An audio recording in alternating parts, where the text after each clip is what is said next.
Power TV ವರದಿ ಅರ್ಧ ಗಂಟೆಯಲ್ಲೇ ಸೂಪರ್ ಫಾಸ್ಟ್ ಆಗಿ ಇಂಪ್ಯಾಕ್ಟ್ ಆಗಿದೆ. ವಿಡಿಯೋ ವೈರಲ್ ಬೆನ್ನಲ್ಲೇ ಪಾವಗಡ ಸಬ್ ರಿಜಿಸ್ಟರ್ ವರ್ಗಾವಣೆಯನ್ನ ಮಾಡಲಾಗಿದೆ. ನೋಡಿ ಪವರ್ ಟಿವಿ ವರದಿ ಯಾವ ರೀತಿ ಇಂಪ್ಯಾಕ್ಟ್ ಆಗಿದೆ ಅಂತ. ಕೇವಲ ಅರ್ಧ ಗಂಟೆಯಲ್ಲೇ ಸೂಪರ್ ಫಾಸ್ಟ್ ಆಗಿ ಇಂಪ್ಯಾಕ್ಟ್ ಆಗಿದೆ.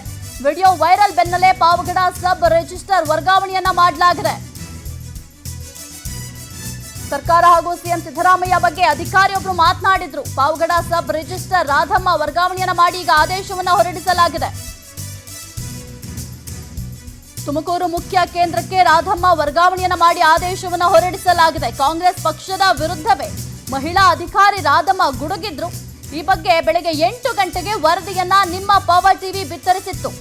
ಇದು ಪವರ್ ಟಿವಿ ವರದಿಯ ಬಿಗ್ ಇಂಪ್ಯಾಕ್ಟ್ ಸ್ಟೋರಿ. ಇದು ಪವರ್ ಟಿವಿ ವರದಿ ಕೇವಲ ಅರ್ಧ ಗಂಟೆಯಲ್ಲೇ ಸೂಪರ್ ಫಾಸ್ಟ್ ಆಗಿ ಇಂಪ್ಯಾಕ್ಟ್ ಆಗಿದೆ. ನೀವು ಕೂಡ ಗಮನಿಸ್ತಾ ಇದ್ದೀರಲ್ಲ, ಇವರೇ ಮಹಿಳಾ ಅಧಿಕಾರಿ ಕಾಂಗ್ರೆಸ್ ಬಗ್ಗೆ ಮಾತನಾಡಿದ್ರು. ಅದು ಕೂಡ ಏಕವಚನದಲ್ಲೇ ಸಿದ್ದರಾಮಯ್ಯ ಅವ್ರ ಬಗ್ಗೆಯೂ ಕೂಡ ಮಾತನಾಡಿದ್ರು. ಸದ್ಯಕ್ಕೆ ಇವರನ್ನ ವರ್ಗಾವಣೆಯನ್ನ ಮಾಡಿ ಆದೇಶವನ್ನು ಕೂಡ ಹೊರಡಿಸಲಾಗಿದೆ. ತುಮಕೂರು ಮುಖ್ಯ ಕೇಂದ್ರಕ್ಕೆ ರಾಧಮ್ಮನನ್ನ ವರ್ಗಾವಣೆ ಮಾಡಿ ಆದೇಶವನ್ನ ಹೊರಡಿಸಲಾಗಿದೆ. ಈ ಬಗ್ಗೆ ಬೆಳಗ್ಗೆ 8 ಗಂಟೆಗೆ ನಿಮ್ಮ ಪವರ್ ಟಿವಿ ಸುದ್ದಿಯನ್ನ ಮಾಡಿತ್ತು. ಆ ಸುದ್ದಿ ನೋಡಿ ಎಷ್ಟು ಬೇಗ ಬಹುಬೇಗನೆ ಇಂಪ್ಯಾಕ್ಟ್ ಆಗಿದೆ ಅಂತ. ಸದ್ಯಕ್ಕೆ ಇವರನ್ನ ವರ್ಗಾವಣೆಯನ್ನ ಮಾಡಿ ಆದೇಶವನ್ನು ಕೂಡ ಹೊರಡಿಸಲಾಗಿದೆ. ಆದೇಶದ ಕಾಪಿ ಕೂಡ ಗಮನಿಸ್ತಾ ಇದ್ದೀರಾ.